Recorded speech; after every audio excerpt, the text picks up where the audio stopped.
with the top 5 with Dr. Brown. Wasting no time. Let's go to number 4. Take it away, Dr. Brown. Okay, what we just talked about was how Jesus Christ denied divinity. Now let's talk about what he affirmed.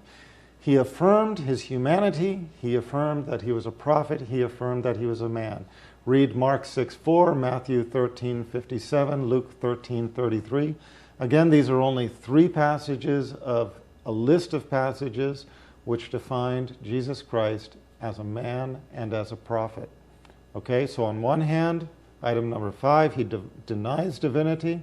Item number 4, he affirms his humanity. He affirms his prophethood. That's number 4. That's number 4. Let's keep going. Let's keep going. Number 3. Number 3, the only New Testament verse to teach the incarnation is 1 Timothy 3:16. Go look it up. In this verse, you will find it clearly states in the Bible, 1 Timothy 3:16. It clearly states God was manifest in the flesh. Well, that's it. God was manifest in the flesh. That's the proof right there, right?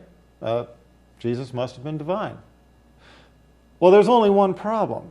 The problem is that, as with other verses we have previously discussed, you will find that in your English translation. You will find that in virtually any translation you read anywhere in the world. But I'll tell you where you will not find it. You will not find it in the original manuscripts from which the Bible was translated.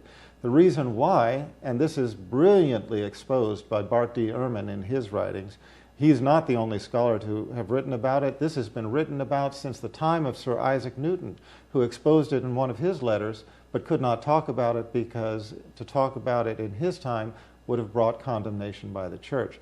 But since the time of Sir Isaac Newton, this has been exposed. What has been exposed? What has been exposed is that the scribes took the word who and changed it to the word God. The original passage spoke of Jesus Christ, who was manifest in the flesh.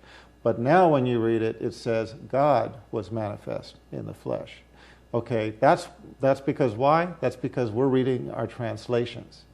And we are trusting the people who took the manuscripts, which were copied by the scribes, and the scribes introduced errors into the manuscripts and then carried them forward. Okay, but we now have the oldest manuscripts, the Codex Sinaiticus, the Codex Sinaiticus, and the Codex Vaticanus, which are the oldest manuscripts that we have. And from these, we can learn that this passage originally was speaking of Christ, who was manifest in the flesh, not God, who was manifest in the flesh. That's number 3. That's number 3. Let's keep moving along. Number 2. 2. Number 2 is just commonsensical. Okay? God is all-knowing. God is all-powerful. God doesn't need anything. Right? Think about it. If God needed something, then God wouldn't be God. Because he would be relying or dependent upon something else to satisfy his needs. So God cannot need anything. God is all-powerful. He's all-sufficient. And yet, throughout the Bible, we read about Jesus' humanity and his needs. I mean, he was born, he was suckled at the breast of his mother. He ate, he drank, he slept. When it came to items of worship, I mean, he made ablution, he prayed, he fasted, he made pilgrimage. All of these things reveal his humanity, okay? And it reveals something else, and it reveals that he was dependent upon something. When he was a baby, he was dependent upon his mother. Okay, can you imagine Jesus, being God, being dependent upon an element of his own creation? I mean, he needed to find food. He needed to find drink. He slept. Why? Because sleep would overcome a human being. Sleep does not overcome God. He prayed. Why? If you are God and you have the ability to do anything you want because you're all-powerful, what is the purpose of prayer to yourself?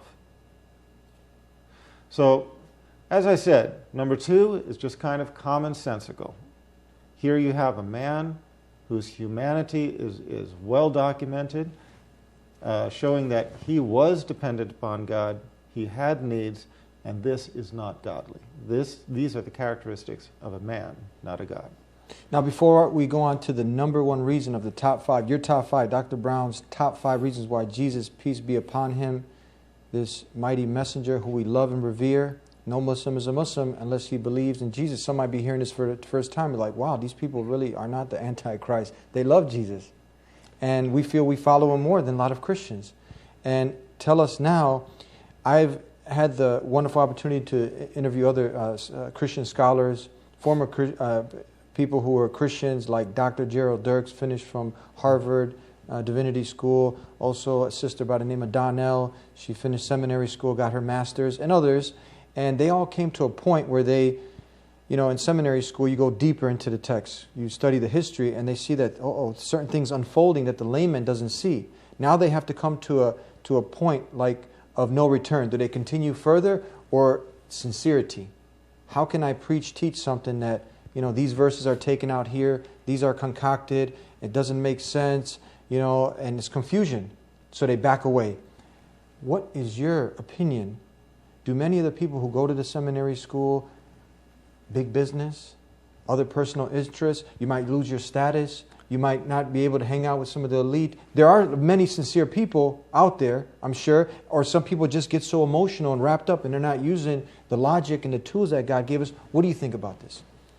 Yeah, no, actually, Bart D. Ehrman speaks about this in one of his books, how He does. he finds it just, he found it disappointing that everybody goes through seminary school and they learn these things, but when they come out, they just go back to towing the line of whatever denomination they're following. And that does seem to be the common experience. In my interactions, in my interfaith interactions with other priests, ministers, I shouldn't say other because I'm not a priest or a minister, but interactions with priests, ministers, and so on, when I bring up these points, they know these points before I have discussed them. They know them. Oh, no, they know them. And they were raised upon these pieces of information in their own teaching. But because these pieces of information conflicted with their own doctrine, they went with doctrine over, over what made sense, over the evidence, basically. In my experience, most people treat these discussions like religious turf wars, rather than a sincere effort to get to the truth. You know, in Islam, we submit to God. That means we submit to the truth, okay? And one of the things we say is, we openly admit, if Jesus Christ were the Son of God, we would be the first to worship. We would be the first to worship him. Because we're not trying to defend our position. We are upon an endless search for the truth. And wherever we find that truth, that's what we're going to go with. But in my experience, that's not the common opinion. The common opinion is people are looking for any evidence that supports their position. When they encounter evidence contrary to their beliefs, even though it doesn't matter how strong that evidence is, they just push it aside. Yeah. Yeah. Now, before we go to break and we give the number one reason, just one more point, if you can comment on this. We know that, we wouldn't accept this in our daily lives. We get an attorney, we drop a contract.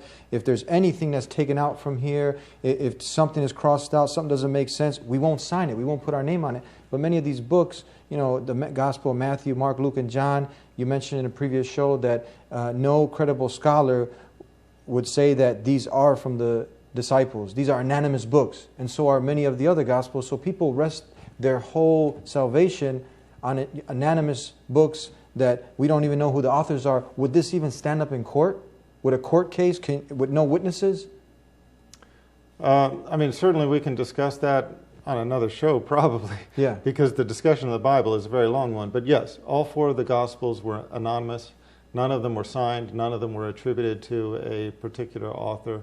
Biblical scholars agree that Matthew, Mark, Luke, and John probably did not write Matthew, Mark, Luke, and John.